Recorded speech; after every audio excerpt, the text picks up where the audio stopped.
एक भजन आपने सुना होगा, आया कहाँ से कहाँ है जाना, ढूंढ ले ठिकाना चेतन।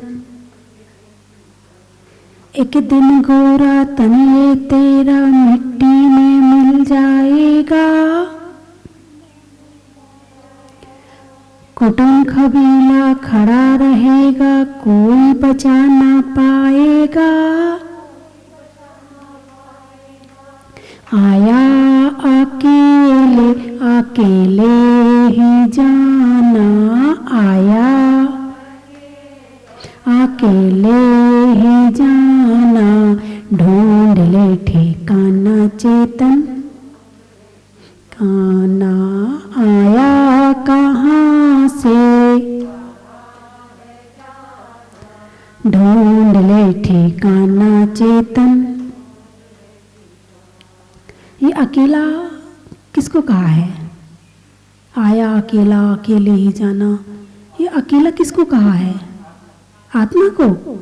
वाह, बड़े ज्ञानी लोग बैठे हैं। अकेले आए और अकेले, जीव अकेला आया और अकेले जाना, बहुत बढ़िया। कम से कम इतना ज्ञान है तो सही। इतना ज्ञान बहुत बड़ा ज्ञान है ये, इसको छोटा मोटा मत समझना। बस मोह में भूले बैठे हैं। ज्ञान तो है, ज्ञान तो है, हाथ में दीपक तो है, फिर भी गड्ढे में गिर रहे हैं, दीपक का उपयोग नहीं कर रहे हैं।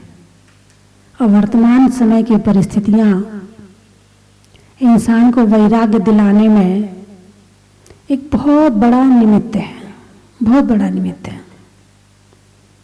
वर्तमान समय का दौर एक ऐसे समय से गुजर रहे हैं जहां भले हमें कुछ नहीं हो रहा है, मगर अंदर में उथल पुथल मची है। हमारे परिवार को कुछ नहीं हो रहा है, फिर भी मन कहीं ना कहीं अशांत हो रहा है और संसार की सच्चाई समझ में आ रही है। पता चल रहा है, अरे ऐसा समय भी आ सकता है। कहाँ समाज में कभी 2-4 महीने में एक मृत्यु होती है और कहाँ 15 दिन में 15 मृत्यु देख रहे समाज में। एक को भेज के आते हैं, दूसरे दिन, दूसरे को भेज के आए, तीसरे दिन, तीसरे को भेज के आए, लाइन लगी है। भूलो तुम कैसे भूलोगे? वैराग्य आ जाए, ऐसे निमित्त सामने आपको मिल रहे हैं कि आप वैराग्य भूल ना पाओ, आप इस अकेली आत्मा का चिंतन भूल ना पाओ। ये इसलिए ऐसे निमित्त मिल रहे हैं। और फिर भी भूल गए हो तो फिर तो इससे बड़ा साहसी व्यक्ति संसार में कोई हो ही नहीं सकता। इतना बड़ा साहस, इतने सारे घटनाएं देखने के बाद भी और मन में कुछ नहीं हो रहा है, इससे बड़ा और क्या शब्द नहीं मेरे पास कहने के लिए कि इंसान के पास घर है, मकान है, कोठी है, गाड़ी है, बंगला है, बच्चे हैं, बीवी है, सब कुछ है, फिर भी सब कुछ मिनट में छोड़ के जा रहा है। ये वैराग्य का कारण नहीं है? कहाँ तो हमारे तीर्थंकरों को एक सफेद बाल देख के वैराग आ जाता था। कहाँ तो एक सफेद बाल देख करके वो दीक्षा लेने जंगल में चले जाते थे। कहाँ वो एक मेघ महल, आकाश में बादल इकट्ठे हुए, ऐसा लगा जैसे महल बन गया हो। हवा आई, बादलों को उड़ा के ले गई, महल बिखर गया, लो हो गया वैराग। एक मृत्यु देखी, कितनी? आदिनाथ भगवान ने एक नीलांजना की एक मृत्यु देखी थी और वैराग्य हो गया था। आपको वैराग्य हो रहा है, नहीं हो रहा है? नहीं। दूसरों के दुख पर थोड़ी देर दुखी हो जाते हैं और फिर वापस अपनी दुनिया में, अपनी मोह माया में शुरू हो जाते हैं। वैराग्य आता तो है मगर क्षणिक है, जागते तो हैं मगर थोड़ी देर के लिए जागते हैं, फिर सो जाते हैं, फिर जागते हैं, फिर मोह की नींद में, फिर जैसे पलट के अपना घर देखा, फिर अपने काम धाम अपने सब चीज याद आने लगी, उसमें सो जाते हैं। बंधुओं, जीवन जीना एक कला है, लेकिन कला से थोड़ा सा भला हो सकता है, कल्याण नहीं हो सकता है। कल्याण तो वैराग्य से होगा, कल्याण तो त्याग से होगा, कल्याण तो तप से होगा, कल्याण तो संयम से होगा, और कल्याण तो स्वाध्याय से होगा। जो काम आपको सामने देखकर नहीं आपका हो पा रहा है, लोगों को वो काम शास्त्र पढ़ने से हो जाता था। आचार्य शांति सागर जी छाणी वाले, उनको वैराग्य पता है कैसे हुआ था? नैमीनाथ का वैराग्य देखकर, पढ़कर, देखकर नहीं पढ़कर उन्हें वैराग्य हो गया था। जिसको वैराग्य होना हो, जिसका पुण्य का उदय आना हो, उसे पढ़ के हो जाता है, उसे देख के हो जाता है। और कुछ ऐसे होंगे जिन्हें खुद के साथ घटित होने पर भी वैराग्य नहीं होता है। तो संसार में जीने के लिए कला आवश्यक है, मगर आत्म उद्धार की कला ये दुनिया की सबसे बड़ी कला है। कला इंसान का भला कर सकती है। कैसे कर सकती है? भाई किसी को यदि अच्छा नृत्य करना आता है और कहीं पर मौका मिल जाए नाचने का, तो तालियां बज जाती हैं, थोड़ी सी तारीफ हो जाती है। थोड़ी और ज्यादा कला सीख लो तो मंच पे आ जाते हैं, थोड़ी और ज्यादा कला सीख लो तो इनाम मिलने लगता है, थोड़ी और कला सीख लो तो पैसा कमाने लगते हैं। एक नृत्य करने में भी इंसान लाखों रुपए कमा लेता है। एक कला है। वे क्या काम आई है? सम्मान मिल सकता है, पैसा मिल सकता है, मगर उद्धार नहीं हो सकता है। अच्छे भोजन बनाने में सम्मान मिल सकता है, तारीफ हो सकती है। 2 जनों के बीच में, 10 जनों के बीच में, 50 जनों के बीच में थोड़ा बहुत और कला आ जाए तो आप उस भोजन बनाने की कला से पैसा भी कमा सकते हो, मगर उद्धार नहीं हो सकता है। आजकल वर्तमान में जैसे ही बच्चों की छुट्टी का समय आता है, समर वेकेशन, चलो अब क्लासें अटेंड करो, अब क्लासें लगनी शुरू हो गई। कहीं नृत्य का क्लास चल रही है, कहीं पर खाना बनाने की क्लास चल रही है, कहीं पर पेंटिंग की क्लास चल रही है, कहीं डेंटिंग की क्लास चल रही है, कहीं सेंटिंग की क्लास चल रही है। और क्लासें चलते चलते अब उसमें बिजी हो जाते। गर्मी आई है ना, तो चलो अब गर्मी का उपयोग करो। कोई सिलाई सीखेगा, कोई कढ़ाई सीखेगा, कोई बुनाई सीखेगा, इसमें चले जाते। ये कोई भी नहीं सोचता है चलो गर्मी आ गई है, अब थोड़ा धर्म की पढ़ाई कर ले, थोड़ा धर्म का स्वाध्याय कर ले, थोड़ा आत्मा परमात्मा को जानने, थोड़े अपने गुण अवगुणों को पहचानने, इसकी तरफ दिमाग किसी का नहीं जाता है। और बच्चे को डांट डांट के भेजते हुए नहीं भी जाना चाहे तो उसे डांट डांट के भेजा जाता है। अरे सीख ले, जिंदगी में कुछ बन जाएगा, काम आएगा तेरे। धर्म काम नहीं आएगा। अरे धर्म जितना काम आएगा उतना दुनिया में कोई और काम आएगा ही नहीं। लेकिन उसकी तरफ तो ध्यान ही नहीं है। आया अकेले, उस अकेले वाले की तरफ ध्यान नहीं है। ये अकेले ने पूरा मेला इकट्ठा कर लिया है मोह का, और मोह का ऐसा मेला इकट्ठा किया है कि मेले में इतना मन लग रहा है, इतना मन लग रहा है कि आनंद आ रहा है। लेकिन ये आनंद कितनी देर का है? एक बच्चा अपने पिता की अंगुली पकड़कर मेला देखने के लिए गया, बड़ा मजा आ रहा है। अरे ये देखो मिठाई की दुकान, ये देखो गुब्बारे की दुकान, ये देखो खिलौनों की दुकान, ये देखो इसकी दुकान, ये देखो उसकी दुकान, बड़ा मजा आ रहा है। पिता की अंगुली पकड़े है और मेला घूम रहा है, मेला घूम रहा है। मेले में बड़ी भीड़ होती है। पहले के समय, अब तो मेला कम लगते हैं, पहले के समय मेले का बड़ा क्रेज था, क्योंकि मनोरंजन का साधन कोई और नहीं था। अब तो हर जेब में मनोरंजन का साधन है, मेला जाने की जरूरत ही नहीं है। पहले तो मेले में लोग इंतजार करते थे कि मेले का, अरे मेला भरेगा तो ये सामान खरीद लेंगे, मेला भरेगा तो वो सामान खरीद लेंगे। मेले में सब तरह की दुकानें आती थी और लोग सामान खरीदने जाते थे। अब जाने की जरूरत नहीं है, अब मोबाइल में ऑर्डर करो, घर में ही आ जाता है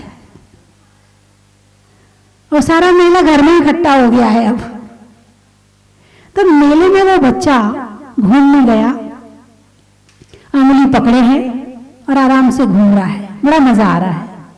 अचानक भीड़ में धक्का मुक्की हुई, बेटे का हाथ पिता की उंगली से छूट गया। अब बेटा कहीं चला गया और पिताजी कहीं हैं।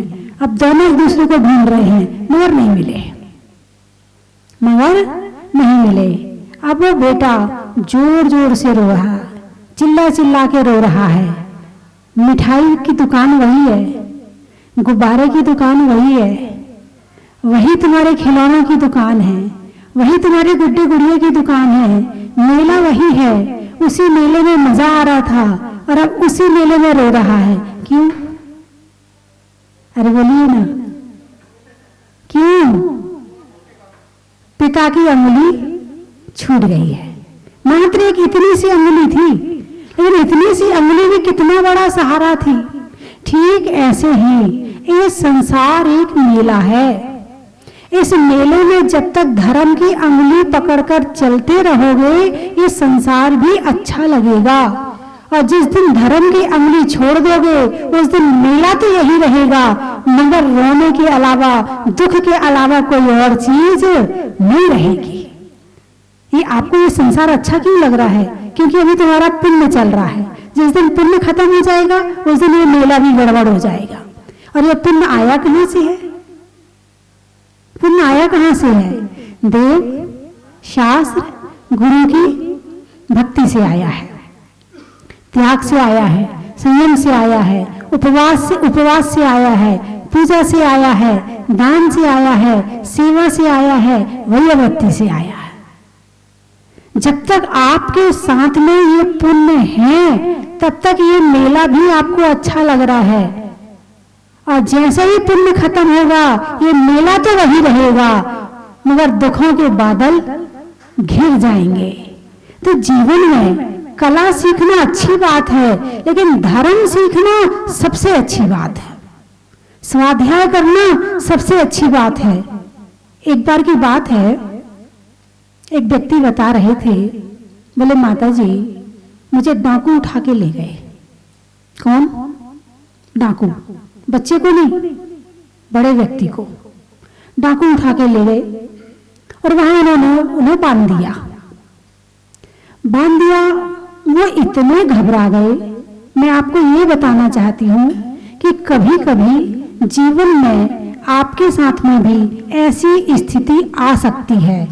उस स्थिति के लिए तैयार कैसे रहें, उसकी तैयारी करने के विषय में बताना चाहती हूँ। उन्होंने मुझे बताया, बोले माता जी मैं नमोकार मंत्र भी भूल गया, जो मैंने बचपन से रटा था, बचपन से पढ़ा था, रोज माला फेरता था। ऐसी घबराहट हुई कि मैं नमोकार मंत्र भी भूल गया। और किसी छोटे मोटे की बात नहीं कर रही हूँ, अच्छे धर्मात्मा की बात कर रही हूँ।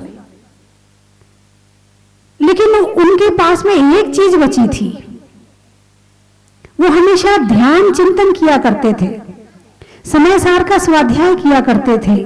तो उनके पास में ये था कि आत्मा अलग है और शरीर अलग है, इतनी सी अनुभूति बची थी बस।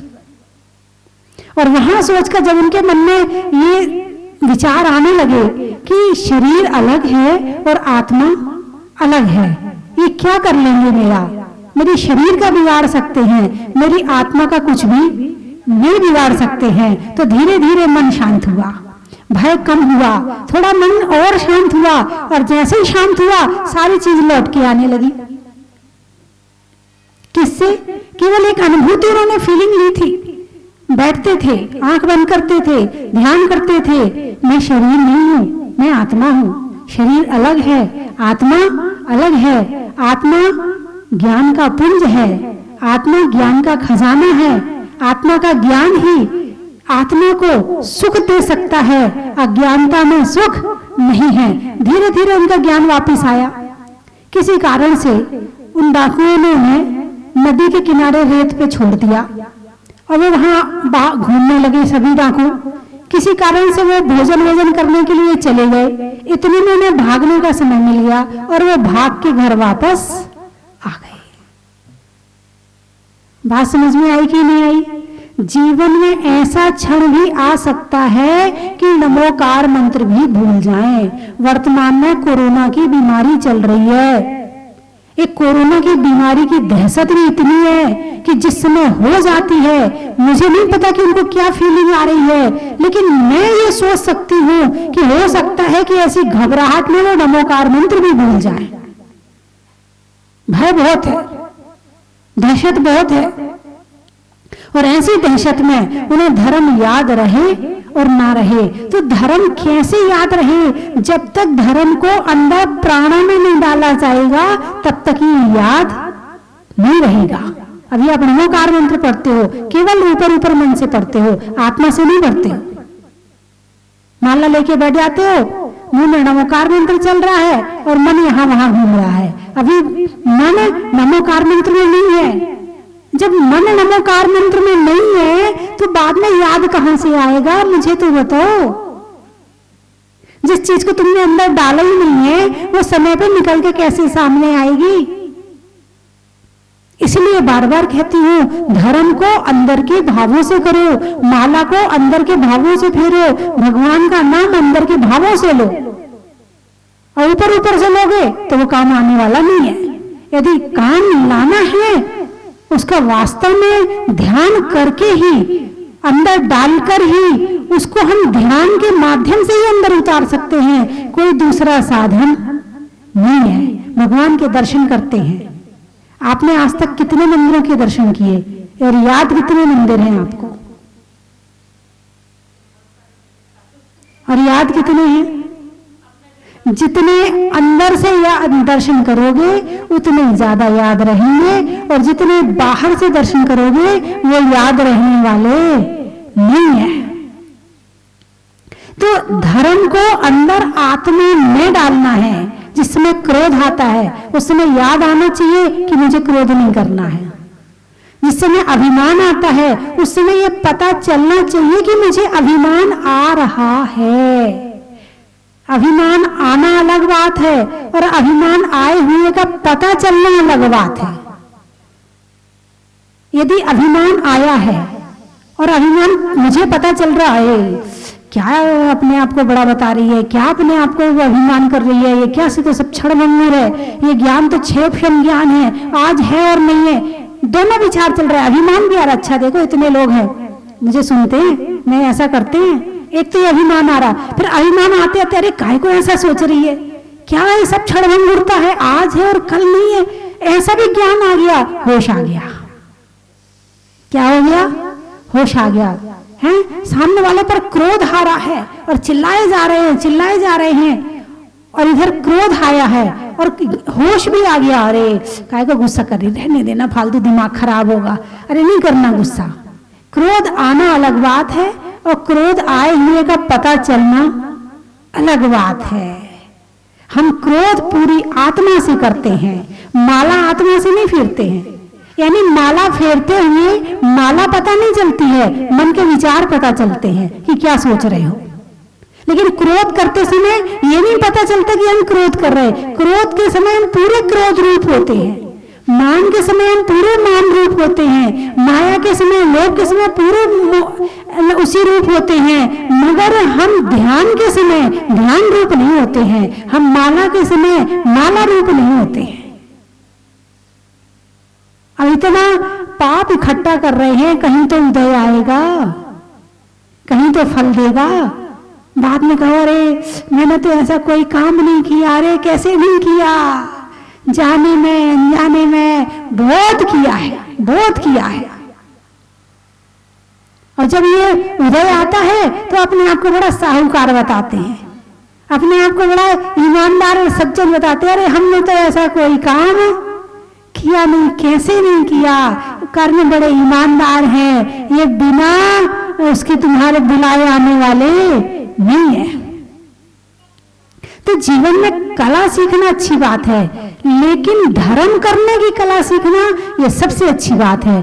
ध्यान की कला सीखना ये उद्धार का कारण है। आत्मा को जानने की कला सीखना यही सच्ची कला है। और स्वाध्याय करते हुए अपने आप को जानने की कला सीखना ये सबसे अच्छी बात है। कभी कभी कला के साथ भला भी हो जाता है।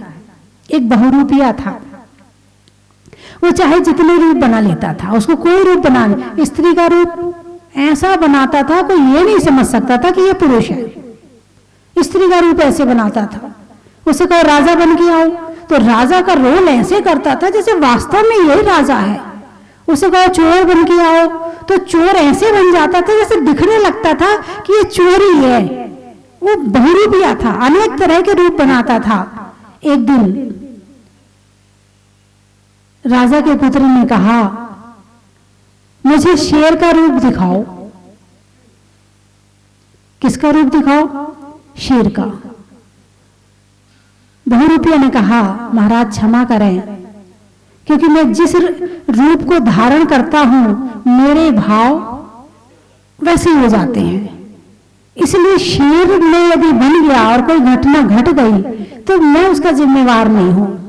अब वो राजकुमार जिद करने लगा, बोले नहीं, तुम्हें तो शेर बन के आना ही पड़ेगा, मुझे तो शेर का रूप दिखाना ही पड़ेगा। तो फिर राजा की तरफ देखा, राजा ने कहा अभयदान, सजा नहीं मिलेगी, आप बनो, कोई बात नहीं है, बच्चा जिद कर रहा है, आप बनो शेर। अब वो शेर बन गया और शेर बन के खिड़की से कूद के आया और यूं गुर्रा के बैठ गया। अब वो बैठ गया क्योंकि पता था कि राजा का महल है, राजा का स्थान है, तो यहाँ तो उसके बाद उसने राजकुमार ने कहा, अरे ये तो गीदड़ लग रहा है, गीदड़ कैसे चुपचाप बैठा है, इसके अंदर क्या शेर जो उसके अंदर होता है वो है ही नहीं, इसके अंदर पराक्रम। तो उसने ऐसे मारी और उसने वो उसी रूप हो गया था। उसने लेके और राजकुमार को, अब तो राजा बड़ा परेशान, एक ही पुत्र था, अब क्या करे, पहले ही अभयदान दे दिया, सजा दे नहीं सकते हैं, अब क्या करे। अब बड़ा राजा दुखी रहने लगा, इतना दुखी हो गया, इतना दुखी हो गया कि वो राजकाज भी भूल गया। तब राजा ने बहुरूपिया से कहा, तुम मुनि का वेश बनाओ और मुझे संबोधन दो। कौन सा वेश बनाओ? मुनि का वेश, क्योंकि जब तुम मुनि बनोगे तो तुम्हारे अंदर वही भाव आ जाएंगे, और जब वही भाव आएंगे तो फिर तुम मुझे उपदेश देना ताकि मैं इस स्थिति से बाहर निकल सकूं। अब बहुरूपिया ने कहा, महाराज सब वेश बना करके उतारे जा सकते हैं, मगर मुनि का वेश बना करके नहीं उतारा जा सकता है, इसीलिए उसके लिए मुझे समय चाहिए। उसने 6 महीने का समय मांगा। 6 महीनों में उसने स्वाध्याय किया, मुनिचर्या का स्वाध्याय किया, आत्मा का स्वाध्याय किया, संसार का स्वाध्याय किया। संसार क्या है, आत्मा क्या है, परमात्मा क्या है, मोक्ष क्या है, मुक्त जीव क्या है, उसने सारा स्वाध्याय किया। स्वाध्याय करते करते उसे वैराग्य हो गया। क्या हुआ? वैराग्य हो गया। गया जंगल में मुनिराज के पास, वहां जाकर दीक्षा ली, दीक्षा लेके साधना करी और फिर आया राजा के महल में, फिर संबोधन दिया, उपदेश दिया, संसार की स्थिति बताई कि संसार है क्या। अभी संसार नजर आ रहा है, नहीं आ रहा है? अरे बोलिए ना, कोरोना के समय में संसार क्या है, नजर आ रहा है, नहीं आ रहा है? आ रहा है। अच्छा, क्या है संसार? पानी का बुलबुला है, कब चले जाएं पता नहीं। जिसको अपने शरीर पर अभिमान था वो भी टूटने वाला है। काय का शरीर? एक कोरोना का इतना सा वायरस भी तुम्हारा शरीर सहन नहीं कर सकता। क्या शक्ति है शरीर में? कितनी दवाइयाँ चल रही हैं, कितना सब कुछ चल रहा है, कितने इलाज निकल रहे हैं कि अपनी इम्यूनिटी पावर बढ़ाओ, ये करो, ये खाओ, वो खाओ, हैं? उसके बाद भी वैक्सीन लगवाओ, ये लगवाओ, वो लगवाओ, वैक्सीन के बाद भी कोरोना हो गया। अब बताओ अब क्या करोगे? क्या है शरीर? जिस शरीर को इतना सजाते हैं, जिस शरीर को इतना पहनाते हैं, सोने से, चांदी से, क्रीम से, पाउडर से कहाँ कहाँ ले जाते हो, ब्यूटी पार्लर ले जाते हो, है क्या क्या करवाते हो। क्या है शरीर की स्थिति? क्या है शरीर? एक कोरोना का एक जरा सा कीटाणु तुम्हारे अंदर आया, हो गया डाउन, बच के आ गए, बहुत बड़ी बात है।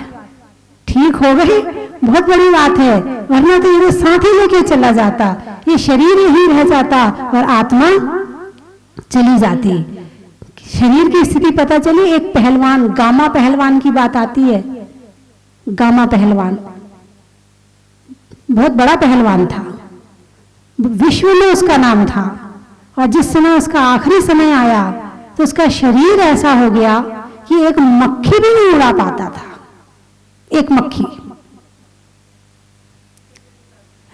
और ये जो शरीर था उसका, लोग उसकी फोटो खींचते थे, उसके शरीर की फोटो खींचते थे, उसे पसंद करते थे, उसकी तारीफ करते थे। और उसी शरीर का बाद में क्या हाल हुआ कि एक मक्खी उड़ाने लायक भी नहीं रहा। सिकंदर को कितना अभिमान था अपने ऊपर, सारी दुनिया जीतूंगा, मैं सिकंदर बनूंगा, मैं ये बनूंगा, पूरे विश्व का राजा बनूंगा। क्या हुआ? क्या हुआ? कितने समय में चला गया? मुश्किल से 50-55 साल में चला गया। और यहां तक कि जब वो अपने यूनान वापस जा रहा था तो अपनी मां से मिलना चाहता था, और मां से मिलने के लिए उसने बहुत कोशिश करी, डॉक्टरों से कहा, वैद्यों से कहा, तुम सारा धन ले लो, सारा सोना चांदी जो कुछ मेरे पास है सारी संपत्ति ले लो, लेकिन 1 घंटे का रास्ता रह गया है मां से मिलने का, बस 1 घंटे की मोहलत दे दो मुझे, 1 घंटे का जीवन दे दो मुझे। शरीर को वो पकड़ पाया? एक सांस को वो रोक पाया? नहीं रोक पाया। एक सांस को भी देने की ताकत किसी के अंदर में नहीं है। आयु कर्म जितना है उतना ही सांसें आएंगी, बाकी उससे ज्यादा सांसें आने वाली नहीं है। तो वर्तमान समय में जो स्थिति चल रही है उसमें आप लिखना भी कि मैंने क्या महसूस किया, मेरे अंदर क्या विचार चल रहे हैं, मैंने इन सारी परिस्थितियों को देख करके मेरे अंदर क्या परिवर्तन आ रहा है, क्या त्याग की भावना आ रही है, क्या सिंपल रहने की भावना आ रही है, कैसा मन हो रहा है आपका, आप उसको लिखना जरूर। और आंख बंद करके बैठ के थोड़ा चिंतन भी करना। और कुछ नहीं, वो जो कोरोना है ना, वो भी कोई ना कोई कीटाणु है, वो भी जीव ही है। वो भी क्या है? वो भी जीव ही है, त्रस जीव है, एक इंद्री भी नहीं है, त्रस जीव है। इतना ज्यादा असर, मैं विचार कर रही थी कि ये इसमें है कौन से जीव जिनके अंदर हिंसा की भावना होती है, तीव्र हिंसा की, मारने काटने की तीव्र भावना होती है। ऐसा जीव मर करके त्रियंच बना, और त्रियंचों में भी ऐसा त्रियंच बना जो अभी भी हिंसा के भाव नहीं छोड़ पा रहा है।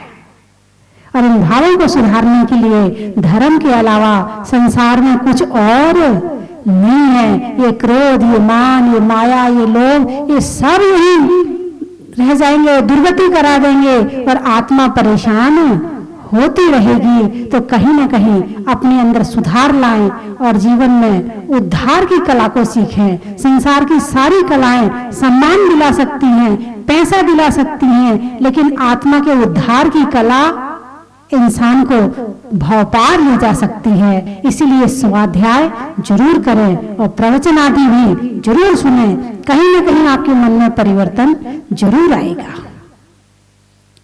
बुनाई में बुनने का, चावल में चुनने का और ध्यान से प्रवचन सुनने का,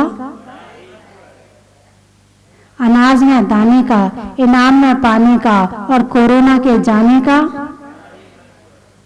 रहने में मकान का, जीवन में ज्ञान का और करने में ध्यान का, बच्चों में बाय बाय का, पंचपरमेष्ठी में उपाध्याय का और करनी में स्वाध्याय का बड़ा ही महत्व है। दुकान में लाला का, मकड़ी में जाला का और ध्यान से फेरने में माला का बड़ा ही महत्व है। कर्म के हरने का, त्याग के वरने का और कषाय नहीं करने का बड़ा ही महत्व है। बोलिए 24 भगवान की जय। कहाँ से आए आप लोग? केकड़ी। केकड़ी। भोजन में बड़ी का, बूढ़ों में छड़ी का और आने वालों में केकड़ी का बड़ा ही महत्व है। आप कहाँ से हैं? खजूरी हैं? अच्छा। न्याय के लिए जूरी का और कोरोना में मजबूरी का और आने वालों में खजूरी का बड़ा ही महत्व है। दिल्ली। त्रेंचो में बिल्ली का, डंडा में गिल्ली का और आने वालों में दिल्ली का बड़ा ही महत्व है। गाने में सुर का, नृत्य में नूपुर का, आने वालों में जहाजपुर का बड़ा ही महत्व है। सरसिया। राम की सिया का, सावन में बिया का और आने वालों में सरसिया का बड़ा ही महत्व है। बोलिए 24 भगवान की जय।